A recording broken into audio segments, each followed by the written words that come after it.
अस्सलाम वालेकुम। जो खबरें आ रही हैं उसके मुताबिक पाकिस्तान का बांग्लादेश के अगेंस्ट T20 सीरीज के लिए जो स्क्वाड फाइनल हुआ है उसमें उस सीरीज के स्क्वाड के मुकाबले में जो पाकिस्तान ने न्यूजीलैंड में खेली थी 8 तब्दीलियां होने जा रही हैं। यानी 8 ऐसे प्लेयर इस स्क्वाड में हैं जो कि उस न्यूजीलैंड वाली सीरीज में नहीं थे। ये स्क्वाड क्या है इसकी डिटेल्स मैं आपसे शेयर करता हूं। इसमें तकरीबन सारे सीनियर प्लेयर्स को ही बाहर कर दिया गया है और इसमें कुछ नए चेहरे भी शामिल हो रहे हैं। देखें, एक तो ये बात याद रखें कि ये जो नई सिलेक्शन कमेटी आने वाली है PSL के बाद, इस सिलेक्शन कमेटी ने ये स्क्वाड मुंतखब नहीं करना। ये जो हमारी पहले वाली सिलेक्शन कमेटी है, अलीम डार, अहमद शफीक, अजहर अली, आकिब जावेद, ये लोग ही ये स्क्वाड मुंतखब करेंगे। और जो नई सिलेक्शन कमेटी जो कि माइक हैसन के साथ काम करेगी वो आगे जो अफगानिस्तान वाली सीरीज है उससे टेक ओवर करेगी। माइक हैसन पाकिस्तान टीम को बांग्लादेश सीरीज से होपफुली ज्वाइन कर लेंगे, लेकिन सिलेक्शन कमेटी आगे अफगानिस्तान सीरीज से पाकिस्तान के स्क्वाड को मुंतखब करेगी। अब ये जो स्क्वाड बताया जा रहा है इसमें जो 3 ओपनिंग स्लॉट है उसमें फखर जमान है, उनके साथ साइम अयूब हैं और साहिदा फरहान है। तो फखर जमान और साइम अयूब की तो ओबियसली वापसी होनी थी क्योंकि लास्ट टाइम वो इंजर्ड होने की वजह से नहीं खेल सके थे। साहिदा फरहान अपनी सुप्रीम फॉर्म की वजह से सिलेक्ट हुए हैं, ऑल्दो कि उनके बारे में बहुत सारे लोगों का यह ख्याल है कि वो लो क्वालिटी बॉलिंग के प्लेयर हैं और जब उनके सामने हाई क्वालिटी बॉलर्स आते हैं तो उनसे परफॉर्म नहीं होता। लेकिन एक प्लेयर अगर 3-4 साल से मुसलसल परफॉर्म कर रहा है, सब टूर्नामेंट्स में कर रहा है, तो हमें इसको जज नहीं करना चाहिए। हमें उसको एटलीस्ट एक दफा इंटरनेशनल गो देना चाहिए, 5-7 मैचेस बल्कि 8-10 मैचेस उसको देने चाहिए, क्योंकि परफॉर्मेंस बहुत लंबी है। उसके बाद अगर वो परफॉर्म नहीं करता तो आप बाहर कर सकते हैं, लेकिन अभी से बैठ के उसकी क्वालिटी को जज करना और इस तरह के कमेंट्स पास करना मेरे ख्याल में नामुनासिब है। उसके बाद पाकिस्तान का जो मिडिल ऑर्डर है उसमें ओबियसली एक तो कप्तान सलमान अली आगा होंगे, उनके साथ हसन नवाज को मिडिल ऑर्डर में ट्राई किया जाएगा। ये बड़ी खबर है क्योंकि हसन नवाज अब PSL में नीचे खेल रहे हैं। इनिशियली वो नंबर 3 के बैट्समैन थे, कोटा ग्लैडिएटर्स ने उनको नंबर 5-6 पे खिलाया है और अब सिलेक्शन कमेटी और पाकिस्तान जो टीम मैनेजमेंट है वो भी इस कॉन्टेक्स्ट पे सोच रहे हैं कि इनको मिडिल ऑर्डर में खिला लिया जाए। तो वो आपको कहीं नंबर 4 पे या नंबर 5 जो पाकिस्तान के लिए बैटिंग करते हुए नजर आएंगे। 3 पे नहीं होंगे, 3 पे ओबियसली सलमान अली अगर खुद खेलना चाहते हैं, वो कप्तान है और वो खेलेंगे। तो हसन नवाज 4 पे आते हैं, 5 पे आते हैं, यहाँ कहीं पर वो बैटिंग करेंगे।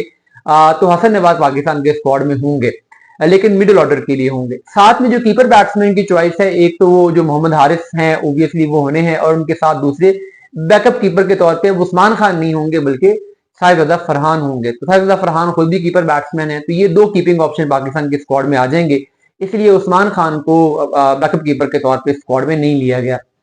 मोहम्मद हारिस को पहले ये बता दिया गया था कि आप पाकिस्तान के लिए फ्यूचर में नंबर 4 या नंबर 5 पे खेलोगे। तो 3 सलमान अली आगा हैं, नंबर 4 और नंबर 5 पाकिस्तान की मोस्ट प्रोबेबली प्लेइंग 11 में हसन नवाज और हारिस होंगे। ये बैटिंग ऑर्डर ऊपर नीचे एक आधी पोजीशन हो सकती है, 4 या 5 आपस में शफल हो सकते हैं। जो पाकिस्तान का लोअर मिडिल ऑर्डर है, उसके लिए जो नाम है उनमें एक तो खुशदिल शाह पहले पाकिस्तान के स्क्वाड में थे, न्यूजीलैंड के टूर में अभी भी सुप्रीम फॉर्म में है, वो होंगे। और उनके साथ अब्दुल समद भी लास्ट सीरीज खेले थे। अभी जलमी ने उनको ज्यादा चांसेस दिए नहीं है, लेकिन क्योंकि पाकिस्तान के स्क्वाड में लास्ट टाइम वो थे और वहां पर उन्होंने परफॉर्म भी ठीक किया था, तो इसलिए अभी उनको ये सीरीज मिलेगी। वो पेशावर जलमी के लिए परफॉर्म कर सके ना कर सके, उनको जलमी चांस दे या ना दे। वैसे तो एक बड़ी जबरदस्त इनिंग उन्होंने यहाँ पे खेली है PSL में भी, उसके बाद जलमी ने अपने कॉम्बिनेशन की वजह से उन्हें ड्रॉप कर दिया। इसके अलावा एक और प्लेयर की अब इसमें एडिशन हो रहा है। पहले ये ख्याल था कि हैदर अली स्क्वाड में आएंगे क्योंकि हैदर अली को बांग्लादेश प्रीमियर लीग के बाद कॉल की गई थी और उनको फिट एंड टेस्ट के लिए बुलाया गया था, बट वो फिट नहीं थे जिसकी वजह से वो सिलेक्ट नहीं हो सके थे, इंजर्ड थे वो। अब वो PSL में आए हैं, तो अगर PSL में वो कुछ बेहतर परफॉर्म कर जाते तो उनकी पाकिस्तान टीम में जगह कंफर्म थी। लेकिन क्योंकि वो एक तो उनके भी कुछ इंजरी मसाइल अभी तक चल रहे हैं, वो पूरे फिट नहीं है, फिर कुछ मैचेस उन्होंने खेले हैं उसमें परफॉर्म नहीं कर सके। आल्दो उनका भी कसूर नहीं है, इस्लामाबाद ने हैदर अली को बहुत नीचे बैटिंग करवाई है। नंबर 4 या मैक्सिमम नंबर 5 पे आप उनको भेज सकते हैं। अगर आप उनको नंबर 7 या नंबर 8 पे भेजेंगे तो वहां पे जाके उनसे क्या परफॉर्म होना है। लेकिन उनकी इस चांसेस ना मिलने का फायदा हो गया है हुसैन तलत को। हुसैन तलत अब मिडिल ऑर्डर में एक ऑप्शन ऐड हो जाएंगे। तो ये कुल मिला के पाकिस्तान के 9 बैटिंग ऑप्शन है, 3 ओपनर्स, 3 टॉप ऑर्डर के बैटर और 3 मिडिल ऑर्डर के बैटर।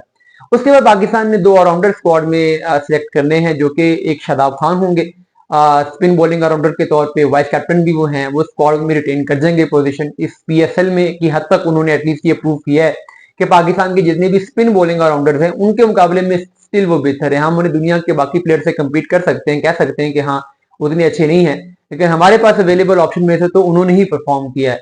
आल दो कि अब यहाँ पर ये भी बहस है कि बाकी प्लेयर्स को चांस क्यों नहीं दिया गया, जो जैसे अब ये उनके पास साद मसूद थे, शादाब ने उनको खुद चांस नहीं दिया। और भी कई प्लेयर हैं जिनको चांस मिला नहीं है, लेकिन शादाब की परफॉर्मेंस उनकी खासी अच्छी रही है, तो वो वाइस कैप्टन भी हैं, वो अपनी जगह रिटेन करेंगे। साथ में फ़हीम अशरफ की वापसी होगी as a medium pace bowling allrounder, और ये फ़हीम अशरफ का जो कम है, ये ओडीआई में तो पहले भी वो थे, अब वो टी20 में भी उनका कम होगा पीएसएल की परफॉर्मेंस की बेस पे। उसके बाद दो स्पिनर, एक इब्रार अहमद है और एक सुफियान मुकीम है, ये वही हैं जो कि पाकिस्तान ने न्यूजीलैंड की सीरीज में भी खिलाए थे। और वे पाकिस्तान जाएगा 4 स्पेशलिस्ट पेसर के साथ, जिनमें 2 नए नाम हैं, एक अली रजा, एक उबैद शाह, दोनों ने पीएसएल में जबरदस्त परफॉर्म किया। उनके साथ अब्बास अफरीदी और हसन अली, कराची किंग्स के दोनों जो लीडिंग पेसर है वो होंगे। तो शाहीन, नसीम, हारिस रऊफ, बाबर आजम और रिजवान, इनमें से कोई भी इस स्क्वाड में आपको खेलता हुआ नजर नहीं आएगा।